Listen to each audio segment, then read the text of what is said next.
Santo. Aleluia. Eis aqui, Provérbios capítulo 14. É o provérbio da mulher sábia, primeiro versículo. Nós vamos meditar a partir do 11.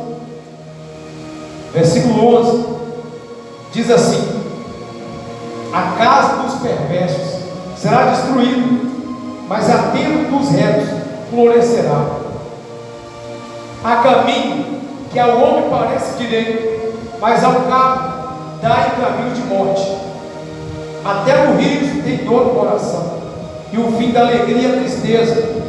O infiel de coração dos seus próprios caminhos se farta, como do seu próprio proceder o homem de bem. O simples dá crédito a toda palavra, mas o prudente atenta para os seus passos. O sábio é cauteloso e desvia-se do mal, mas o insensato encoleriza-se e dá-se por seguro. Diga glória a Deus e pode se assentar. Para nós entendermos que essa mensagem que Deus pôs no meu coração vai ministrar nessa noite para a igreja.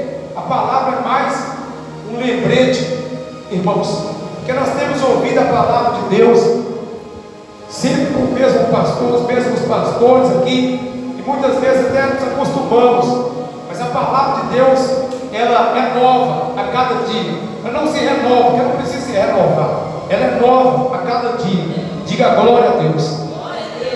Os provérbios aqui da Bíblia foram escritos pelo rei Salomão. Era um rei, era um compositor de salmos, foi um grande homem de Deus, teve uma grande experiência com Deus, pediu a Deus sabedoria antes de governar o reino de Israel. Por isso Deus fez ele o homem mais sábio da terra, e Deus ainda tem sabedoria para nos dar, irmãos, se a gente pedir com fé, como diz a palavra do Senhor lá em Tiago.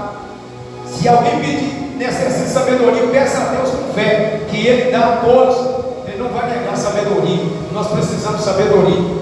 Mas nós vamos para a mensagem aqui dessa noite. O primeiro versículo aqui, o versículo 11, vai falar sobre os perversos e os retos em seus caminhos. O que é a pessoa perversa? É a pessoa que faz completamente o contrário daquilo que a palavra de Deus orienta a fazer.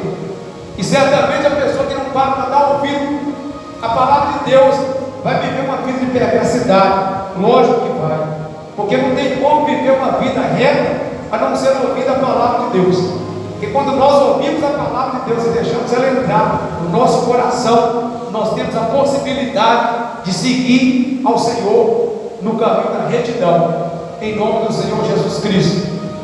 Tem até um provérbio que fala, Deus ele vai falar: no caminho da retidão te fiz andar. Glória a Deus, bendito seja o nome do Senhor. Aqui no capítulo 4 do livro de Provérbios, diz assim no versículo 11: bendito seja o nome do Senhor. Rapidamente aqui, sem perder tempo, que a mensagem é uma mensagem um pouco longa, nós vamos resumir aqui, vamos pegar a revelação. No versículo 11, Deus diz assim: no caminho da sabedoria te ensinei, e pelas veredas da retidão te fiz andar, e andando por elas não se embaraçarão os teus passos, se correres não tropeçará. Glória a Deus. O que é o caminho da retidão? Eu comparo com um caminho onde a pessoa entra para andar, um caminho legal, a mão certa. Por mais que a pessoa corra, ela não vai tropeçar, porque não vai ter obstáculo. Mas se a pessoa pegar o caminho da perversidade, eu comparo com a contramão da estrada, logo a pessoa vai ter um acidente. Assim também é a vida da pessoa que anda na perversidade. A Bíblia diz aqui no capítulo 14, versículo 11, que a casa dos perversos será destruída. Por quê? Por causa da perversidade. Ainda que seja uma casa, ainda que seja um edifício, ainda que seja um palácio, mas se houver perversidade, essa casa será destruída. Ao contrário dos retos em seus caminhos, nós podemos pegar a comparação aí na Bíblia, porque vai falar de três coisas: vai falar de casa, vai falar de tenda, vai falar de perversidade, vai falar de retidão, vai falar de destruição e de florescimento, coisas contrárias umas às outras. A tenda é muito diferente de uma casa, não é, irmão? Quem já teve a oportunidade de ver uma tenda aí? A tenda, mais fraco que uma casa, não é? A casa, com certeza, tem uma estrutura maior, uma estrutura mais segura. Mas a Bíblia diz que por causa da perversidade do perverso, a sua casa será destruída. Claro que casa aqui não é essa casa de tijolo que a palavra do Senhor está falando. Não, está falando da vida da pessoa, né? Por mais que a pessoa seja desprezada nesse mundo, por mais que a pessoa seja pequena nesse mundo, desprezível aos olhos dos homens, mas se ela andar no caminho de Deus, ela vai florescer. A palavra do Senhor está falando, tudo no final vai dar certo para ela, irmãos. Mesmo que agora não esteja dando certo, eu confio muito na palavra de Deus, quando a Bíblia diz que todas as coisas cooperam para o bem do que ama a Deus, irmão. É para a gente acreditar, por mais que o diabo tente nos fazer desistir, mas no final sempre vai dar certo e sempre terá uma recompensa no final, nos esperando. Porque é assim que Jesus ensina, que no final de tudo terá uma recompensa. Quando Jesus nos ensina a amar as pessoas, o que ele fala? Que nós devemos amar até os inimigos. Ele falou, se vocês amar somente os que te amam, qual será a vossa recompensa? Quando ele fala sobre da esmola, ele fala que quando uma mão dá esmola, a outra não pode ficar sabendo. Para quê? Para que a pessoa tenha uma recompensa das mãos do Senhor. Ele falou, quando alguém fizer um banquete, não chame as pessoas que têm condições de retribuir, mas chame aqueles que não têm condições, para que você receba a sua recompensa das mãos de Deus no dia da ressurreição dos justos. Glória a Deus, a ressurreição dos justos.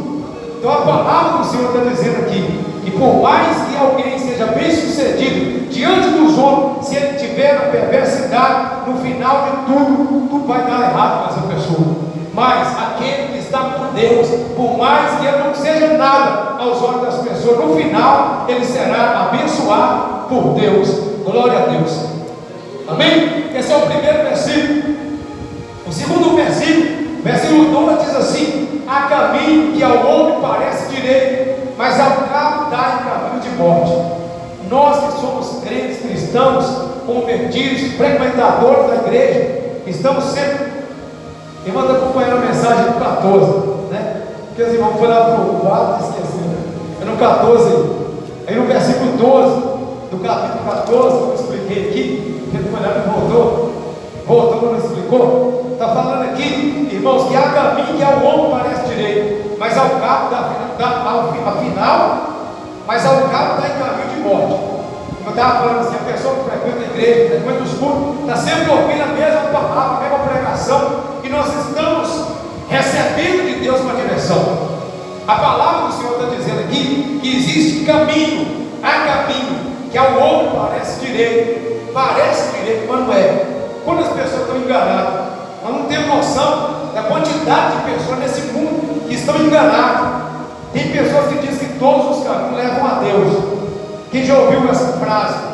Eu já ouvi muitas vezes, todos os caminhos levam a Deus, mas eu fiquei sabendo pela palavra que só tem um que leva a Deus, só Ele que leva a Deus, só Jesus Cristo.